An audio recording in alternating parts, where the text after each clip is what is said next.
Good afternoon mga idol. Ang oras po natin ay 2:21 in the afternoon. Ayan.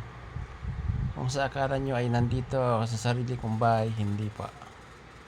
Ayan. Hindi ko po ito sariling bahay.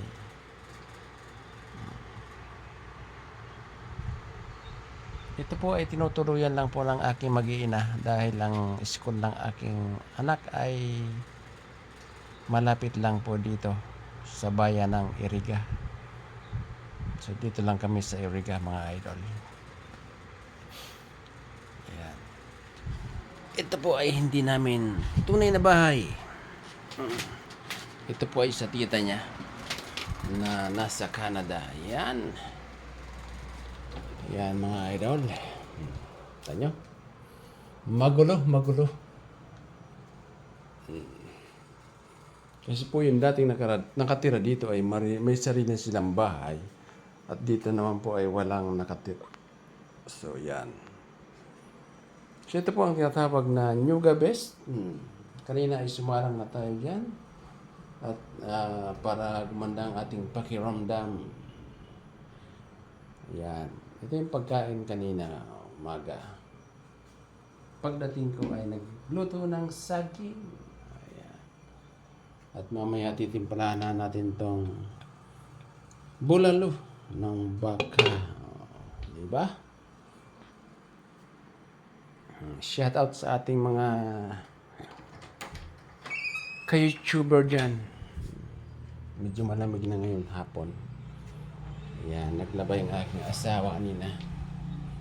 At ito naman yung ating service. Ayan, service natin yan. Ayan, hindi atin yan mga idol. Wala tayong ganyan, hindi natin kayang bumili. Ayan. Hanggang motor lang kaya natin. Nakaraang taon pa yan.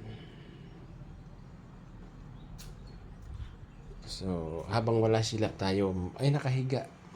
Relax din pag may time. Samantalay natin hanggat wala tayong ginagawa. Di ba?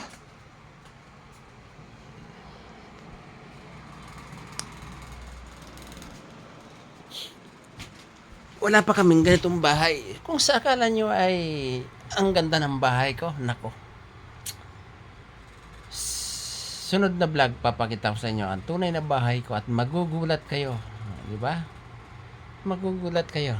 Abangan nyo mga idol. Ang bahay ni Dante Bertuman. Ayan. From Bicol. Kung sa tingin nyo ay magaganda ang ating binablog sa bansang New Zealand.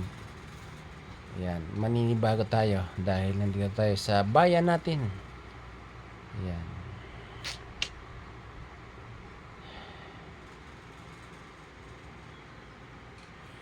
Last year, umuwi din tayo ng mga December. Ayan. Bumalik tayo ng February sa New Zealand. Ayan. Really tayo nagbabakasyon, mga idol. So, pagmasdan natin ngayon kung maganda ang kalakaran, trabaho doon para malaman natin kung kailan tayo pwedeng bumalik. Diba? So, ngayon, dito muna tayo. Sa mainit na lugar. Kahapon ay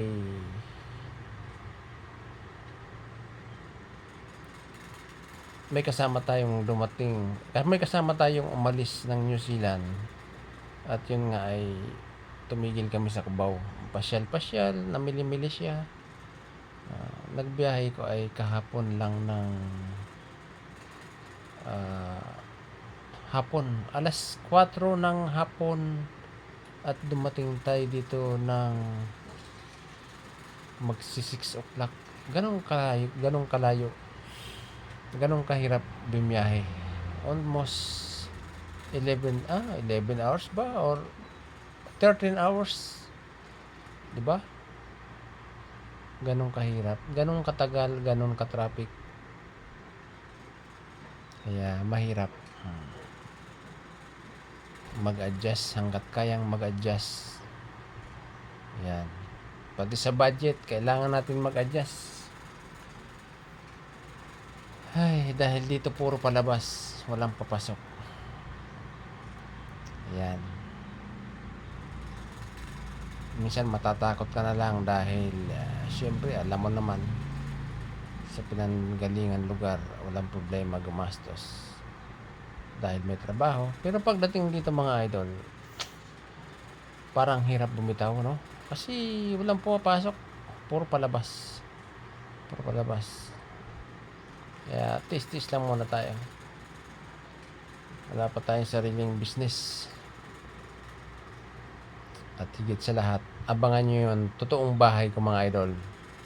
Para makita nyo ang bahay ni Dante Bartolome ng New Zealand. Ayan.